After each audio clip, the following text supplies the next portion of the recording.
this is my once in a lifetime story. This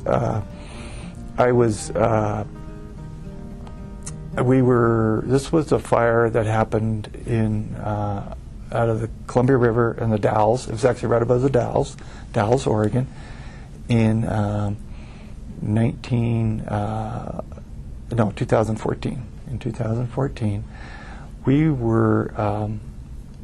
They had a fire, a lightning strike on the ridge right above the Dalles, the town of the Dalles, and I was working that day at the office, and at about 10 o'clock, the call comes in for a dozer out of our, we have operations out of Estacada, for Estacada operations, for a dozer and a transport.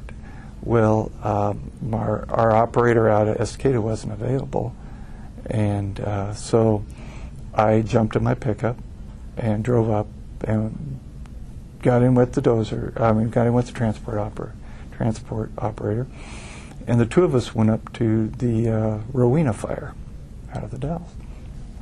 And we followed directions to get to the fire. Again, it was one of those great directions, go up I-84, take the, exit 68, and go up the hill.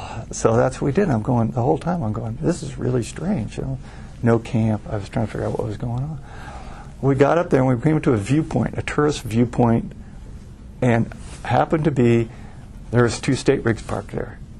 So we got up there, we had a low bed, and if you ever put a low bed on a fire, you understand you just don't go down every road, because you really got to be careful, because a low bed, a transport, you can't get turned around. So we got up to we got up there and walked up, and there was a couple of ODF employees. I've known them for a long time. And I said, hey, how's it going? They go, oh, you're here. And so we chit-chatted around. And I said, well, we're going to go to the top of the hill. So they took me up to the top of the hill with the dozer. And I have not run dozer that much on fire, but I know how to run dozer. And so I jumped the dozer off the low bed. And you could see this thing really kicking up above the Dalles. So they ran me up to the top of this fire, which was bumping up against a wheat field.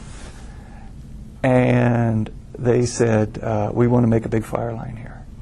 So for the next 2.5 hours or 3 hours, I took the dozer on this flat wheat field ground and just plowed down wheat field, just going for it. And it was just all kinds of fun until you do that, because you can't hurt anything. There's nothing to hit except wheat. So as I was plowing back and forth the wheat, and this fire kept building behind me, and every once in a while it would crown up and crown up. But it hadn't made a run to the town of the Dalles yet. So the dozer boss comes up and goes, hey, we're going to go to the west end of the fire, and the Dalles is actually to the east end of the fire. We're going to the west end of the fire, and we're going to tie together a fire trail down there. So I take the dozer, I call it a cat, but full bore, all out, as much fuel as I could give her, screaming across a wheat field to get to the other side so I could tie in this dozer line. Get down there and just plowed in about a 400-foot line. It wasn't much, but we were just tying it together. Came back up, and I'd been running full time all day since we got there.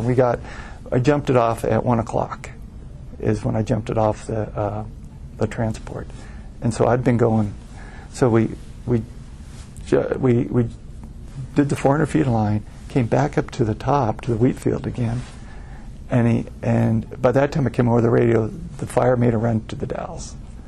He says, "Let's go. We're going to the other end." He says, "If you want a sandwich, I'll run the dozer, and you can drive my pickup and eat something on the way." I go, no problem, right? So full bore, back across, and I believe it was somewhere around 2 to 3 miles to the other side of the fire. It was took me a while to get there. We got there. As we got there, you could just see the fire was cresting and heading down towards the town of the Dalles. So we bailed off the hill, and it was one of those very bald hills that run down towards, you see them in the, nothing on them but grass. So this fire, and so it was starting to get dark then. And as I was going down the hill, you could see the lights of the town and see the fire, and we were racing the fire down the hill. So at that time, we just kept flanking the fire, flanking it, and it, and I just stayed ahead of it. And as it came down, we had several different big draws to go across, and I'd never been on a dozer in that type of ground. I'm from the timber country, so I had no idea what I was up against. I was like, what's going to happen when I get down one of these draws? And so I was really nervous, but luckily, good traction. I was able to pull out of everything and bladed a line all the way down to the town. And so we had cut it off before it hit the town, the fire. And by that time, it was getting about 10 o'clock at night. And so I hadn't eaten anything yet. But he says, they're having problems on the other side, so we had to keep flanking it all the way across the bottom. And finally we got to we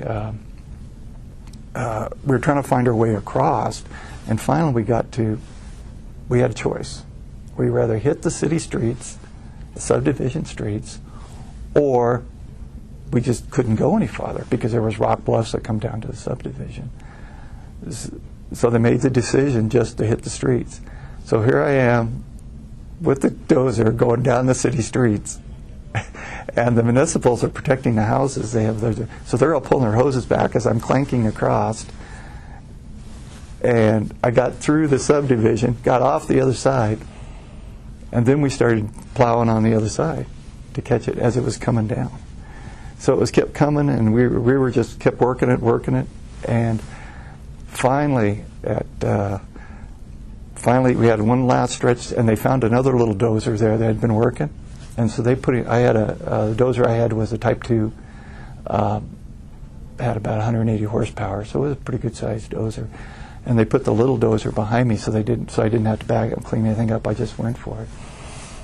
And the fire was coming down, and we tied it off to a road. And just as I tied off to the road, I spun the cat around and backed up to the fire, and the fire comes down, hit my trail, and just goes and dies right there. I go, wow, that's cool. Turned on that. I looked at my watch. It was 4 o'clock in the morning. I'd been on that dozer, and I didn't even realize it. So they gave me a sandwich, and that's the first time I'd eaten. And that's the most fun I ever had on a fire.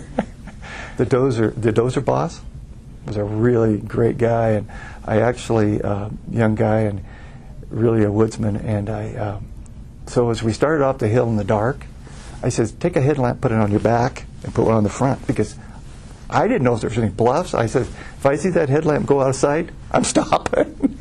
So he was in front of me the whole time. He walked that whole night and in front of me because I couldn't see.